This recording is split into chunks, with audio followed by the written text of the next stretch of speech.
Bienvenue une fois de plus en ce jour, dans cette nouvelle vidéo de prière. J'ai échangé avec une dame récemment. Elle m'a fait comprendre que dans leur famille, le premier-né n'était pas destiné à avoir un emploi, n'était pas destiné à travailler. Je lui ai posé la question si cette situation la réjouissait. Elle m'a dit que ça ne la dérange pas, puisque c'est une malédiction qui a été sévie de génération en génération.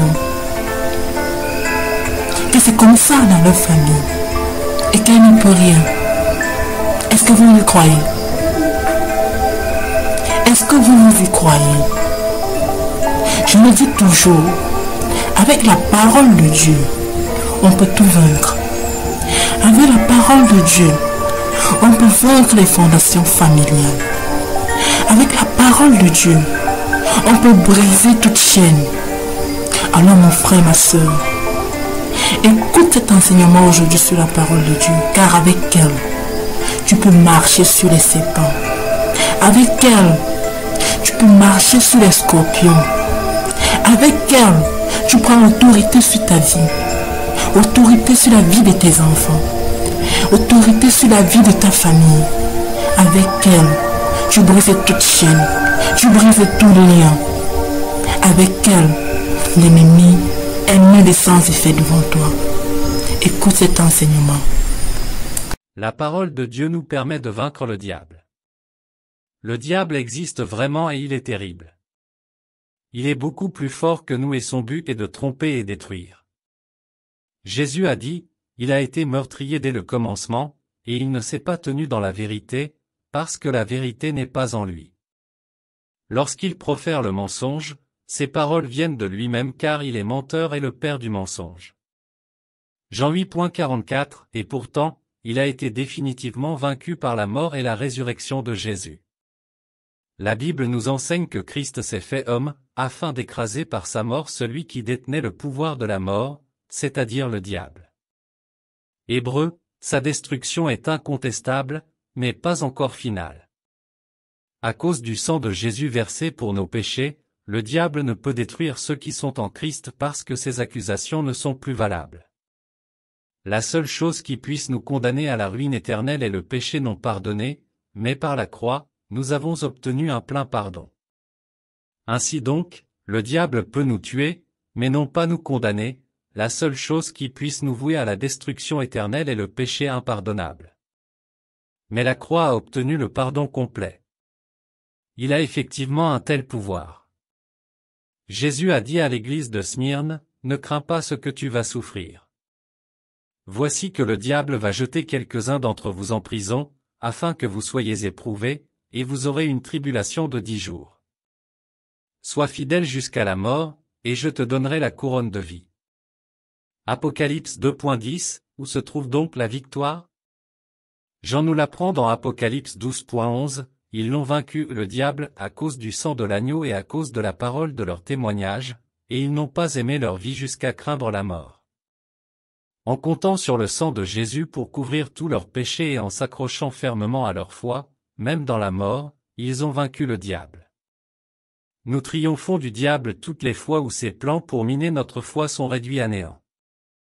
Cette défaite s'obtient au moyen de la croix de Christ et de la parole de Dieu. Jean, qui connaissait certes les tactiques du diable, a déclaré dans sa première lettre, « Je vous ai écrit, jeunes gens, parce que vous êtes forts, que la parole de Dieu demeure en vous et que vous avez vaincu le malin. » 1 Jean 2.14, la parole de Dieu est la puissance qui vient à bout du diable. Il en a été ainsi pour Jésus dans le désert. Il a cité un passage des Écritures à chaque tentation que le diable lui a lancée, Matthieu 4.4, 7, 10. Si Jésus était lui-même la parole de Dieu et pouvait commander aux démons afin qu'ils lui obéissent, Marc 1.27, mais dépendait pourtant des Écritures pour résister aux tentations du diable, à combien plus forte raison devrions-nous faire de même?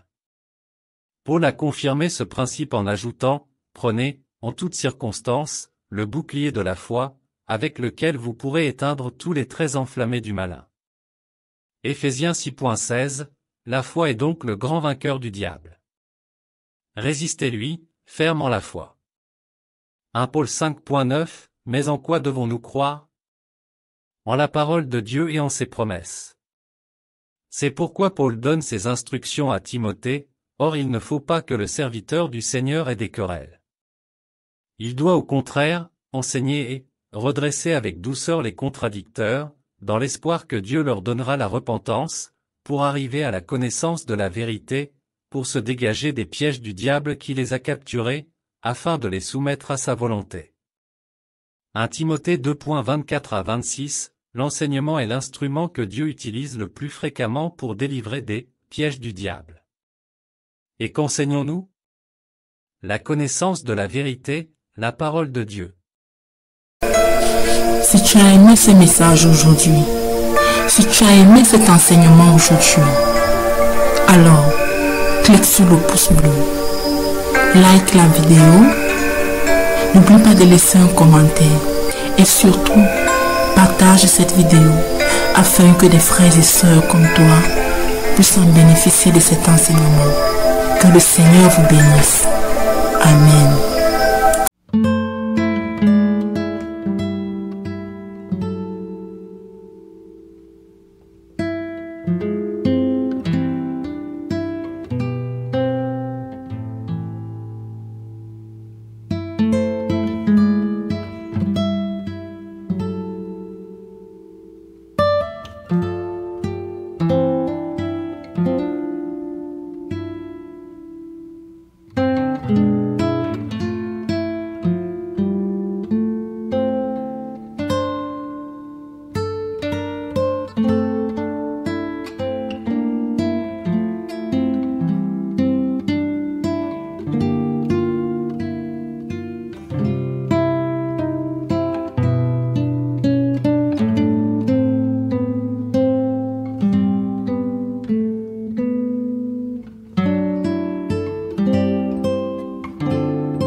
La parole de Dieu nous permet de vaincre le diable.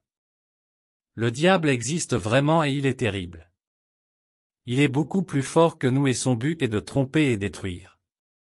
Jésus a dit, il a été meurtrier dès le commencement, et il ne s'est pas tenu dans la vérité, parce que la vérité n'est pas en lui.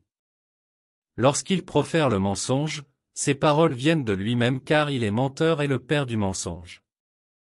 Jean 8.44, et pourtant, il a été définitivement vaincu par la mort et la résurrection de Jésus. La Bible nous enseigne que Christ s'est fait homme, afin d'écraser par sa mort celui qui détenait le pouvoir de la mort, c'est-à-dire le diable. Hébreux, sa destruction est incontestable, mais pas encore finale. À cause du sang de Jésus versé pour nos péchés, le diable ne peut détruire ceux qui sont en Christ parce que ses accusations ne sont plus valables. La seule chose qui puisse nous condamner à la ruine éternelle est le péché non pardonné, mais par la croix, nous avons obtenu un plein pardon. Ainsi donc, le diable peut nous tuer, mais non pas nous condamner, la seule chose qui puisse nous vouer à la destruction éternelle est le péché impardonnable.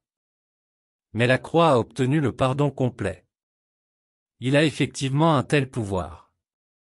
Jésus a dit à l'église de Smyrne, « Ne crains pas ce que tu vas souffrir. Voici que le diable va jeter quelques-uns d'entre vous en prison, afin que vous soyez éprouvés, et vous aurez une tribulation de 10 jours. Sois fidèle jusqu'à la mort, et je te donnerai la couronne de vie. » Apocalypse 2.10, où se trouve donc la victoire? Jean nous l'apprend dans Apocalypse 12.11, ils l'ont vaincu, le diable, à cause du sang de l'agneau et à cause de la parole de leur témoignage, et ils n'ont pas aimé leur vie jusqu'à craindre la mort. En comptant sur le sang de Jésus pour couvrir tous leurs péchés et en s'accrochant fermement à leur foi, même dans la mort, ils ont vaincu le diable. Nous triomphons du diable toutes les fois où ses plans pour miner notre foi sont réduits à néant. Cette défaite s'obtient au moyen de la croix de Christ et de la parole de Dieu. Jean, qui connaissait certes les tactiques du diable, a déclaré dans sa première lettre, « Je vous ai écrit, jeunes gens, parce que vous êtes forts, que la parole de Dieu demeure en vous et que vous avez vaincu le malin. » 1 Jean 2.14, la parole de Dieu est la puissance qui vient à bout du diable. Il en a été ainsi pour Jésus dans le désert. Il a cité un passage des Écritures à chaque tentation que le diable lui a lancée, Matthieu 4.4, 7, 10. Si Jésus était lui-même la parole de Dieu et pouvait commander aux démons afin qu'ils lui obéissent, Marc 1.27, mais dépendait pourtant des Écritures pour résister aux tentations du diable, à combien plus forte raison devrions-nous faire de même? Paul a confirmé ce principe en ajoutant, « Prenez, en toutes circonstances, le bouclier de la foi, avec lequel vous pourrez éteindre tous les traits enflammés du malin. » Éphésiens 6.16, la foi est donc le grand vainqueur du diable. Résistez-lui, ferme en la foi. 1 Paul 5.9, mais en quoi devons-nous croire? En la parole de Dieu et en ses promesses. C'est pourquoi Paul donne ses instructions à Timothée, or il ne faut pas que le serviteur du Seigneur ait des querelles. Il doit au contraire, enseigner et redresser avec douceur les contradicteurs, dans l'espoir que Dieu leur donnera la repentance, pour arriver à la connaissance de la vérité, pour se dégager des pièges du diable qui les a capturés, afin de les soumettre à sa volonté. 1 Timothée 2.24 à 26, l'enseignement est l'instrument que Dieu utilise le plus fréquemment pour délivrer des pièges du diable. Et qu'enseignons-nous? La connaissance de la vérité, la parole de Dieu.